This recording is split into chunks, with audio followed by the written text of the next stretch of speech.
What is up, my bronze army? It is Sher Khan, the bronze titan, and I thought I'd give you my rapid fire thoughts on the whole Sasha Banks and Naomi situation. Now, if you don't know what's been going down recently, WWE Tag Team Champions Sasha Banks and Naomi have recently walked out of Monday Night Raw due to there's rumors swirling around, but it seems like creative differences and handed their titles into talent relations and they left the building.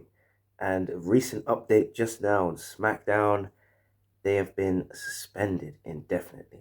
And the way that the narrative is being spun here is that they've let everyone down, they've let fans and the locker room down, but it seems like we won't ever know the true story unless Sasha and Naomi come out and tell us ourselves. My thoughts on this: we've had situations in the past where superstars have had creative differences and have struggled to get to grips with storylines. They don't agree with it, they outright hate the storylines. Remind you of Neville and Enzo Amore's situation with the Cruiserweight title, I think around 2018, where Neville refused to drop his Cruiserweight championship to Enzo Amore. And now Enzo, love him or hate him, he was a very controversial figure during his heyday in the WWE because backstage locker room just hated the guy. Now Neville walked out, he had his contract frozen, and it took months for him to eventually leave WWE and appear in AEW where he is now. We've had loads of situations like this. We've had Stone Cold walk out, we've had Brock Lesnar walk out, Goldberg walk out, but this situation has been weird because it's the only one that's been documented on live TV. Both SmackDown and Raw have addressed it as and when it happened. Now, my thoughts on this is that it's terrible that it's driven to this extent where two superstars have to leave. And might be a hot take, but in the end of the day, the WWE superstar job is a dream job, but there will be times where you are asked to do something that you don't necessarily want to do, or you'll have a different idea in mind. And Becky Lynch and Seth Rollins have gone on record with Stone Cold in the Broken Skull sessions to say that you need to compromise between the creative team and yourself, because in the end of the day, you're the one who's going to go out and do it.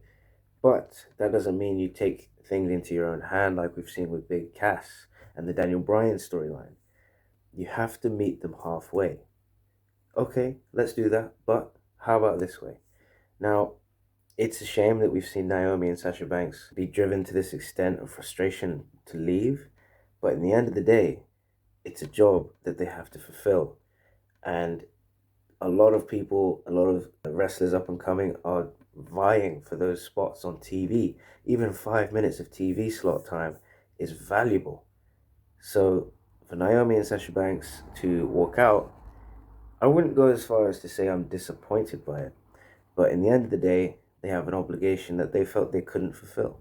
They couldn't go out there and they were just very passionate about their own opinions for the tag team, because what the original storyline was in the six-pack challenge match was that Naomi would win, and then the next week Sasha Banks would win, and they'd both veer off and fight for singles championships, which would devalue the tag team belts.